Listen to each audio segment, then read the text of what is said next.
আসসালামু আলাইকুম। খুবই এক্সাইটিং এবং ইম্পর্টেন্ট দুইটা বিষয় আজকের ভিডিওর মাধ্যমে আমি শেয়ার করব।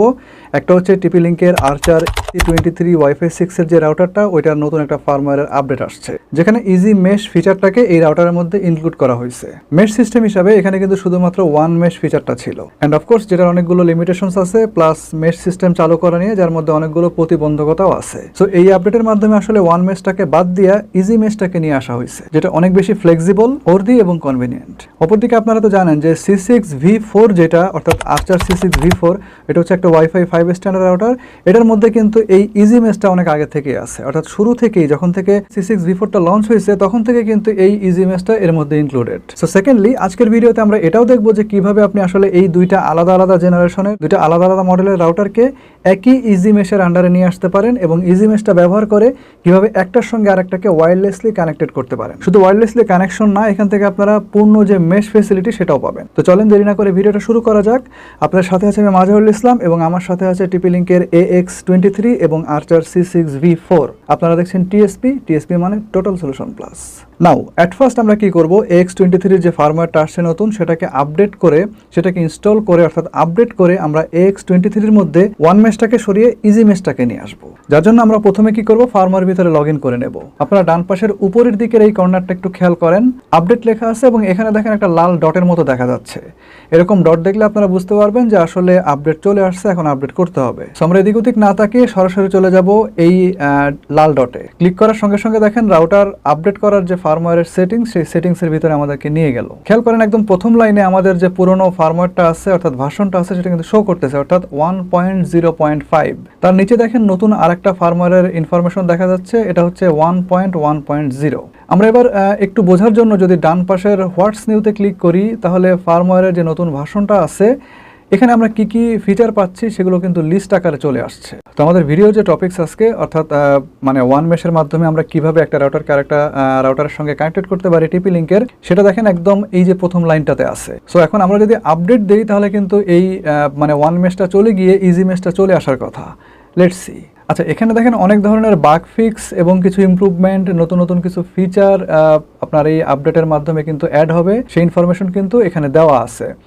আপনারা একটু নিজেরা পড়ে নিন। আমি এখন জাস্ট আপনাদেরকে যে মূল প্রসঙ্গটা আছে ইজি মেশে, সেটা দেখাই দিচ্ছি। এবার আমরা কি করব, জাস্ট আপগ্রেড বাটনে ক্লিক করব, ডিরেক্টলি যেটা ইন্টারনেট থেকে আপগ্রেড নিয়ে ইনস্টল হয়ে যাবে, এরকম অপশন হচ্ছে এটা। তো এই বাটনে আমরা ক্লিক করার সঙ্গে সঙ্গে দেখেন যে আপগ্রেড প্রসেস কিন্তু শুরু হয়ে গেল। এখানে কিন্তু অনেকটাই সময় লাগবে, সো এই জায়গাটাকে আমরা এডিটিংয়ের সময় একটু ফাস্ট ফরওয়ার্ড করে দিব। আপনাদের কিন্তু বেশ সময় লাগবে এখানে। তো প্রসেসটা কমপ্লিট হয়ে গেলে রাউটারটা কিন্তু ছোট্ট একটা রিস্টার্ট দিবে, এবং অলরেডি আমাদের রাউটার রিস্টার্ট দিছে, এবং কিছুক্ষণ এখানে ওয়েট করতে হবে, রাউটারটাকে স্টেবল হতে সময় দেওয়া লাগবে। এবং রাউটার স্টেবল হয়ে যাওয়ার পরে আমরা কি করব, ব্রাউজারটাকে একটু রিফ্রেশ দেব। তো রিফ্রেশ দিলেই দেখবো যে লগ ইন পেজটা চলে আসলো। এখানে আমরা লগ ইন পাসওয়ার্ডটা দিয়ে দেবো। তো এই হচ্ছে আমাদের ফার্মওয়্যার। এখন যেটা হচ্ছে, আমরা দেখবো যে ইজি মেশটা আসলে এখানে ইনক্লুড হয়েছে কিনা। এটা দেখার জন্য আমাদেরকে যেতে হবে অ্যাডভান্সড সেটিংসে। সেখান থেকে এই বাম পাশের একটু নিচে আসলে এখানে ইজি মেশের যে অপশনটা, সেটা আমরা পেয়ে গেলাম। এখানে কিন্তু অ্যাকচুয়ালি আগে ওয়ান মেশ ছিল, আপনারা দেখছেন, এবং সেই ওয়ান মেশটা সরে এখানে কিন্তু এখন ইজি মেশ চলে আসছে। তো আমরা একটু ভিতরে ঢুকে দেখি যে আসলে কি অবস্থা। হ্যাঁ, ঠিকই আছে, ওয়ান মেশটাকে ইজি মেশ দিয়ে কমপ্লিটলি রিপ্লেস করা হয়েছে। So good bye one mesh. এটা খুবই ভালো উদ্যোগ যে ধীরে ধীরে তারা আই থিঙ্ক এই কাজটা করতেছে। তারা বিভিন্ন ধরনের যে ওয়ান মেশ যেসব মানে রাউটার আছে, সেগুলোকে তারা যদি ইজি মেশে কনভার্ট করে, খুব সহজেই কিন্তু আমরা তখন রাউটার টু রাউটার যে কানেকশন, সেটা করতে পারবো, যেটা আগে ওয়ান মেশে হইতো না। শুধুমাত্র রেঞ্জ এক্সটেন্ডারের উপরে আমাদেরকে কিন্তু নির্ভর করা লাগতো, তাও আবার ওয়ান মেশের। সো এটা খুবই কনভিনিয়েন্ট হয়েছে, খুবই সময় উপযোগী ডিসিশন নিয়েছে টিপি লিঙ্ক। যে ব্যাপারটা নিয়ে অবশ্য আমি বহুদিন যাবৎ অনেক ধরনের আক্ষেপ দেখা আসতেছি, যাক অ্যাটলিস্ট মানে আমার যে চাওয়াটা, সেটা মানে আমার চাওয়া অনুসারে যে এটা পূরণ হয়েছে এরকম না, বাট তারাও হয়তো এই জিনিসটা আইডেন্টিফাই করতে পারছে যে অ্যাকচুয়ালি এটা একটা প্রবলেম, এবং অবশ্যই তাদেরকে এটা সলভ করা উচিত। সো তারা এটা একটু দেরিতে হলেও সলভ করছে, তার জন্য অবশ্যই টিপি লিঙ্ক একটা ধন্যবাদ পাওয়ার যোগ্য। নাও এখন আমরা যে কাজটা করব, সেটা হচ্ছে এই ইজি মেশের মাধ্যমে আমরা AX23 সঙ্গে C6V4টাকে অ্যাড করব। তো AX23 হচ্ছে একটু আপার লেভেলের, আপার গ্রেডের ওয়াইফাই 6 এর রাউটার, অন্তত পক্ষে আপনার C6V4 এর থেকে তো অবশ্যই আপগ্রেড। সুতরাং এই AX23টাকে আমরা প্রাইমারি রাউটার হিসেবে ইউজ করব, এবং C6V4টাকে অ্যাজ এ মেশ নড আমরা ইউজ করব। তাহলে প্রথমে আমাদেরকে যে কাজটা করতে হবে, সেটা হচ্ছে C6V4 এর ফার্মওয়্যারের মধ্যে প্রবেশ করতে হবে, এবং ইজি মেশ অপশনে গিয়ে সেটাকে অন করব প্রথমে। তো দেখেন অলরেডি আমরা কাজগুলো করছি একবার, মানে বেশ কয়েকবার করছি আর কি। সো এখানে অলরেডি অন করাই আছে। আচ্ছা, ভালো কথা। আপনাদের যে C6V4টা যারা প্রথমবার কিনবেন তাদেরকে খুব সম্ভবত আমার যতটুকু মনে পড়ে যে ওয়ান মেশই থাকবে, বাট কেনার সঙ্গে সঙ্গে একটা ফার্মওয়্যার আপডেট আসবে, ওইটা দিলেই দেখবেন যে আপনার এটা মানে AX23 মতো ইজি মেশ হয়ে গেছে। তো C6V4 এর মধ্যে যে ইজি মেশ অপশনটা আছে এটা আপনারা পেয়ে যাবেন আসলে অ্যাডভান্সড মেনুতে, এবং বাম দিকে দেখেন এই যে ইজি মেশ সেটিংটা আছে নিচের দিকে, এটাতে ক্লিক করতে হবে এবং কারেন্ট মুড হিসাবে এটা কিন্তু রাউটার মুডে সিলেক্ট করা আছে। এটাকে আমাদের মুডটা চেঞ্জ করতে হবে। তো মুডটা চেঞ্জ করার জন্য আমরা কি করব, চেঞ্জ মুডে ক্লিক করব। দুইটা মুড দেখাচ্ছে দেখেন এখানে, মেইন রাউটার এবং স্যাটেলাইট রাউটার। তো আমরা কি করব, এটা স্যাটেলাইট রাউটারে রেখে তারপরে মানে চেঞ্জ করে নিব। তো চেঞ্জ করার জন্য এখানে চেঞ্জ বাটনে ক্লিক করতে হবে, এরপর চেঞ্জ হতে একটু সময় নেবে। তারপরে নতুন করে পাসওয়ার্ডটা সেট করার এরকম একটা পেজ চলে আসলে পাসওয়ার্ড দেওয়ার দরকার নাই, জাস্ট কেটে দিবেন। পাসওয়ার্ড দিলে দেখবেন যে সেটা অটোমেটিক্যালি আবার রাউটার মোডে চলে গেছে। সো এই কাজটা করা যাবে না, এটা আসলে আপনারা কেটে দিবেন, কেটে জাস্ট বেরিয়ে যাবেন। দেন আমাদেরকে যেটা করতে হবে, আমরা C6V4টাকে যেখানে রাখতে চাচ্ছি সেখানে রেখে তারপর জাস্ট পাওয়ার দিয়ে দিব, এবং শুধু পাওয়ার দেবেন, কোনো নেটের কানেকশন, কোনো কেবল কানেকশন, বাকি অন্য কিছু দিতে হবে না, শুধুমাত্র পাওয়ার কানেকশনটা দিবেন। এবার আবার আমরা পুনরায় কি করব, AX23 ভিতরে চলে আসব, এবং আমরা অলরেডি AX23 ভিতরে আছি। এখন এখান থেকে আমরা আবার অ্যাডভান্স মেনুতে যাব, অর্থাৎ ওই ইজি মেশ সেটিংসটার মধ্যে যাব। তো সেটিংসটার মধ্যে গেলাম, এখন দেখেন যে আমাদেরকে C6V4 এখান থেকে অ্যাড করতে হবে। তো আমাদের এই যে রাউটারটা এটা কিন্তু মেইন রাউটার হিসাবেই থাকবে, কারণ এটাকে আমরা মেইন রাউটার হিসাবেই চালাবো। সো এখানে চেঞ্জ মুড যেটা আছে এখান থেকে কোনো কিছু চেঞ্জ করার প্রয়োজন নাই। আমরা এখন সরাসরি অ্যাড স্যাটেলাইট ডিভাইসেস এই বাটনে ক্লিক করব। একদম প্রথম অপশনটা দেখেন লেখা আছে TP-Link রাউটার, মানে includes TP-Link easy mesh and one mesh router.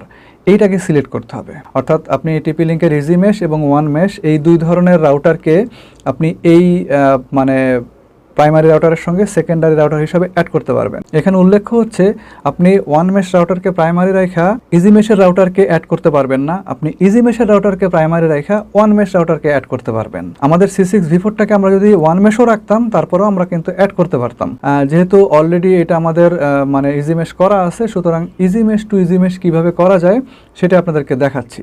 আপনারা যদি ওয়ান মেশের রাউটার পান কোনো সমস্যা নেই, ওয়ান মেশটাও আপনারা চাইলে অ্যাড করতে পারবেন, বাট প্রাইমারি রাউটারটাকে অবশ্যই ইজি মেশ সাপোর্টেড হইতে হবে। যাই হোক, এটাকে সিলেক্ট করে আমরা নেক্সট দিয়ে দিব, তারপরে ডান। এখানে দেখেন স্যাটেলাইট হিসাবে একটু আগে আমরা যে আর্চার C6V4কে রেডি করছিলাম এটা কিন্তু এখানে শো করতেছে। আমি যেহেতু আগেও এই কাজটা করছি একবার বা কয়েকবার, সুতরাং সার্চ দেওয়ার সঙ্গে সঙ্গে দেখেন আমাদেরটা কিন্তু পাওয়া গেছে। আপনাদের প্রথমবার পাইতে কিন্তু একটু সময় লাগবে, হয়তো 1 মিনিটও লাগতে পারে বা 30 সেকেন্ডও লাগতে পারে, অধৈর্য হবেন না, পাবে। আমাদেরটাও এরকম সময় লাগছিল, বাট এখন লাগতেছে না, কারণ অলরেডি আমরা এই কাজটা করছি। যাই হোক, এখান থেকে আমরা অ্যাড বাটনে ক্লিক করব, তারপরে দেখেন এইখানে আবার অ্যাড দিবেন, তারপরে অ্যাডিং হতে একটু সময় লাগবে। এখানে আমরা এডিটিংয়ের সময় এটা কিন্তু ফাস্ট ফরওয়ার্ড করে দিব, আপনাদের একটু সময় লাগবে। তারপরে এরকম একটা মেসেজ আসবে, দেখেন লেখা আছে this device has been added successfully. তার ঠিক নিচে দেখেন খুবই গুরুত্বপূর্ণ একটা মেসেজ দেওয়া আছে আপনাদের জন্য। এখানে যেটা লেখা আছে সেটার মানে হচ্ছে অনেকটা এরকম দাঁড়াবে, আপনি যদি এই দুইটা রাউটারের কাভারেজের ফুল পোটেনশিয়াল ব্যবহার করতে চান তাহলে এই ইউনিটটা যেখানে আছে সেটাকে রিলোকেট করেন। কোথায় রাখবেন? আপনার মূল রাউটারের ওয়াইফাই যেখানে গিয়ে শেষ হয়েছে তার অর্ধেকের মতো রেঞ্জের ভিতরের দিকে এসে রাখতে হবে। আচ্ছা, এখান থেকে এখন আমরা ওকে দিয়ে দিচ্ছি, তারপরে ফিনিশ বাটনে ক্লিক করতে হবে। এবার দেখেন যে এখানে স্যাটেলাইট ডিভাইসেসের সংখ্যা কিন্তু শো করতেছে, এবং স্যাটেলাইটের যে মানে কানেকশনের যে স্ট্যাটাস সেটা কিন্তু আসলে অফলাইন শো করতেছে। এটাকে সলভ করার জন্য আমরা এই এডিট বাটনে ক্লিক করব। এরপরে এরকম একটা উইন্ডো চলে আসবে। এখানে দেখেন লোকেশন নামে একটা মেনু আছে, এখানে যদি আপনারা ক্লিক করেন তাহলে বিভিন্ন লোকেশন আপনার সামনে চলে আসবে, যেমন ধরেন যে ডাইনিং রুম, লিভিং রুম ইত্যাদি ইত্যাদি। তো এখান থেকে যে কোনো একটা মেনু আপনি আপনার পছন্দ মতো সিলেক্ট করে দিবেন। আমরা যেমন লিভিং রুমটা দিছিলাম, এবং এখানেও আমরা লিভিং রুমটাই দিয়ে দিচ্ছি। তারপরে এখান থেকে সেভ দিতে হবে। লোকেশনটা সেভ হয়ে যাওয়ার সঙ্গে সঙ্গে দেখেন কানেকশন স্ট্যাটাস থেকে অফলাইনটা কিন্তু চলে গেছে, এবং সেখানে নেটওয়ার্কের আইকন শো করতেছে, that means we are online. এবং কোন স্যাটেলাইট ইউনিটে আপনার কতগুলো ক্লায়েন্ট অ্যাড আছে সেটা কিন্তু আপনি এখান থেকে দেখে নিতে পারবেন। এই যে ক্লায়েন্টস লেখা যে রোটা আছে এই রো থেকে দেখে নিতে পারবেন। এবং আপনি যদি কোনো স্যাটেলাইটকে ডিলিট করতে চান তাহলে এই যে এখানে ডিলিট আইকনটা আছে এখানের উপরে ক্লিক করলে সেই স্যাটেলাইটটা ডিলিট হয়ে যাবে। ইজি মেশ অপশনটার একদম নিচের দিকে দেখেন যে add another easy mesh device এরকম একটা অপশন আছে। এখানে ক্লিক করলে আপনাদেরকে ওই যে আগের মতো তিনটা সেটিংস দেখাবে যে কোন ধরনের ডিভাইস আসলে আপনি অ্যাড করতে যাচ্ছেন। তো আগেই বলছিলাম যে প্রচণ্ড রকম ফ্লেক্সিবল, মানে আপনি চাইলে ইজি মেশ অথবা ওয়ান মেশ যে কোনোটা চাইলে অ্যাড করতে পারবেন, রাউটার অথবা রেঞ্জ এক্সটেন্ডার। তবে লাস্ট অপশনটা নিয়ে আমার একটু হেজিটেশন আছে, এটা আসলে কতটুকু কি কাজ করবে সেটা আসলে ভবিষ্যৎ দেখে তারপরে বলতে হবে। কারণ এখানে লেখা আছে যে অন্য অন্য ইজি মেশওয়ালা ব্র্যান্ডের যেসব ডিভাইসগুলো আছে, রাউটারগুলো আছে, সেগুলো আপনি চাইলে ইউজ করতে পারবেন। তো আই থিঙ্ক এই ব্যাপারটা নিয়ে আপনারা আমলাতান্ত্রিক জটিলতার মধ্যে ফাঁসে যেতে পারেন। কারণ হচ্ছে আমি যতটুকু দেখছি যে মানে বিভিন্ন ব্র্যান্ড তাদের এই যে ইজি মেশ যে ফিচারটা এটাকে বিভিন্নভাবে সাজাইছে, এবং একটার সঙ্গে আরেকটাকে যে আপনি ইনক্লুড করবেন তার কিন্তু সিস্টেমটা আলাদা। সো আপনি যেভাবে আসলে ইজি মেশটা অ্যাড করতে যাচ্ছেন সেই অ্যাডের অপশনটা ওই রাউটারের মধ্যে থাকবে কিনা এটাই হচ্ছে আসল ব্যাপার। যাই হোক, এগুলো আমি দেখে ফার্দার আপনাদেরকে সবকিছু জানাই দেওয়ার চেষ্টা করব। তো আমার কাছে আপাতত মনে হয়েছে যে প্রথম অপশনটাতে আমরা ক্লিক করব এবং এটাই সবচাইতে কার্যকরী অপশন বলে আমার কাছে মনে হচ্ছে। So this is it. I think যে ভিডিওটা অনেক ইজি টু আন্ডারস্ট্যান্ড হয়েছে, অনেক হেল্পফুল হয়েছে। যদি তাই হয় অবশ্যই ভিডিওতে একটা লাইক দেন, I deserve a like, and please do subscribe the channel. শীঘ্রই আসবো নতুন কোনো ভিডিও নিয়ে, নতুন কোনো রিভিউ নিয়ে। সে পর্যন্ত সবাই ভালো থাকেন, সুস্থ থাকেন। আল্লাহ হাফেজ।